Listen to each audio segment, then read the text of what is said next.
CM ನಿನ್ನೆ ಮಾತಾಡ್ತಾ ಹೇಳಿದ್ದಾರೆ, ಕುರುಬ ಸಮುದಾಯದ ಕುರಿಕಾಯನ ಮಗ ಸಿಎಂ ಆಗಿದ್ದು ಸಹಿಸಿಕೊಳ್ಳಕ್ ಆಗ್ತಾ ಇಲ್ಲ ಅವರಿಗೆ, ಅದಕ್ಕೋಸ್ಕರ ಆರೋಪ ಮಾಡ್ತಾ ಇದ್ದಾರೆ.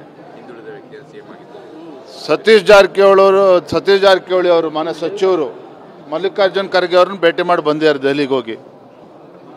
ಅಲ್ಲಿ ಏನು ಹೇಳಕ್ ಬಂದಿದ್ದಾರೆ, ಸಿದ್ದರಾಮಯ್ಯನವರು ಏನು ಸಂದೇಶವನ್ನು ಕಳಿಸ್ಕೊಟ್ಟಿದ್ದಾರೆ ಅವ್ರ ಮೂಲಕ, ಎಲ್ಲವೂ ಕೂಡ ಅವರೇ ಬಹಿರಂಗ ಪಡಿಸ್ಬೇಕು. ಈ ಸಿದ್ದರಾಮಯ್ಯನವರಿಗೆ ಮುಖ್ಯಮಂತ್ರಿ ಸ್ಥಾನದಲ್ಲಿ ಇಳಿಸ್ಬೇಕು ಅಂತೇಳಿ ಕಾಂಗ್ರೆಸ್ ಪಕ್ಷದಲ್ಲೇ ಕಳೆದ ಹಲವಾರು ತಿಂಗಳುಗಳಿಂದ ಪಿತೂರಿ ನಡೆದಿದೆ. ಆದರೆ ಇವತ್ತು ವಾಲ್ಮೀಕಿ ಅಭಿವೃದ್ಧಿ ನಿಗಮದಲ್ಲಿ ಆಗಿರ್ತಕ್ಕಂಥ ಹಗರಣ ಇರ್ಬೋದು, ಮೈಸೂರಿನ ಮೂಡ ಹಗರಣ, ಈ ಕಾರಣಕ್ಕಾಗಿ ಮುಖ್ಯಮಂತ್ರಿಗಳು ತಮ್ಮ ಸ್ಥಾನಕ್ಕೆ ರಾಜೀನಾಮೆ ಕೊಡಬೇಕು ಅಂತೇಳಿ ಭಾರತೀಯ ಜನತಾ ಪಾರ್ಟಿನೂ ಕೂಡ ಹೋರಾಟ ಮಾಡ್ತಾ ಇದೆ.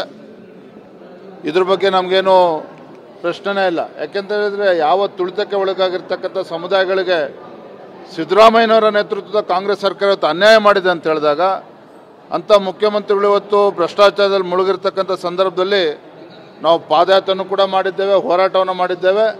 ಇವತ್ತು ಅನ್ಯಾಯ, ಇವತ್ತು SCP TSP ಬಗ್ಗೆ ಇವತ್ತು ಚರ್ಚೆ ಮಾಡಿದ್ವಿ.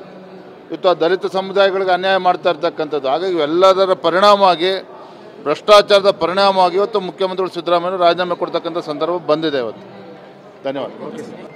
ಸಿಎಂ ನಿನ್ನೆ ಮಾತಾಡ್ತಾ ಹೇಳಿದ್ದಾರೆ, ಕುರುಬ ಸಮುದಾಯದ ಕುರಿಕಾಯನ ಮಗ ಸಿಎಂ ಆಗಿದ್ದು ಸಹಿಸಿಕೊಳ್ಳಕ್ ಆಗ್ತಾ ಇಲ್ಲ ಅವರಿಗೆ, ಅದಕ್ಕೋಸ್ಕರ ಆರೋಪ ಮಾಡ್ತಾ ಇದ್ದಾರೆ.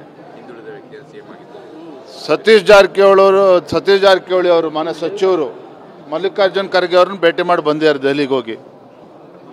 ಅಲ್ಲಿ ಏನು ಹೇಳಕ್ ಬಂದಿದ್ದಾರೆ, ಸಿದ್ದರಾಮಯ್ಯನವರು ಏನು ಸಂದೇಶವನ್ನು ಕಳಿಸ್ಕೊಟ್ಟಿದ್ದಾರೆ ಅವ್ರ ಮೂಲಕ, ಎಲ್ಲವೂ ಕೂಡ ಅವರೇ ಬಹಿರಂಗ ಪಡಿಸ್ಬೇಕು. ಈ ಸಿದ್ದರಾಮಯ್ಯನವರಿಗೆ ಮುಖ್ಯಮಂತ್ರಿ ಸ್ಥಾನದಲ್ಲಿ ಇಳಿಸ್ಬೇಕು ಅಂತೇಳಿ ಕಾಂಗ್ರೆಸ್ ಪಕ್ಷದಲ್ಲೇ ಕಳೆದ ಹಲವಾರು ತಿಂಗಳುಗಳಿಂದ ಪಿತೂರಿ ನಡೆದಿದೆ.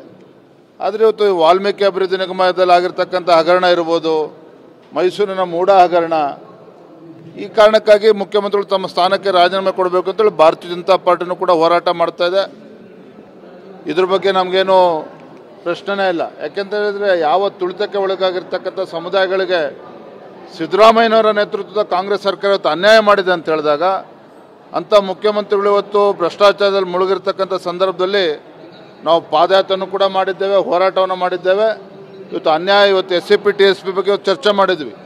ಇವತ್ತು ಆ ದಲಿತ ಸಮುದಾಯಗಳಿಗೆ ಅನ್ಯಾಯ ಮಾಡ್ತಾ ಇರ್ತಕ್ಕಂಥದ್ದು. ಹಾಗಾಗಿ ಇವೆಲ್ಲದರ ಪರಿಣಾಮವಾಗಿ, ಭ್ರಷ್ಟಾಚಾರದ ಪರಿಣಾಮವಾಗಿ ಇವತ್ತು ಮುಖ್ಯಮಂತ್ರಿಗಳು ಸಿದ್ದರಾಮಯ್ಯ ರಾಜೀನಾಮೆ ಕೊಡ್ತಕ್ಕಂಥ ಸಂದರ್ಭ ಬಂದಿದೆ ಇವತ್ತು.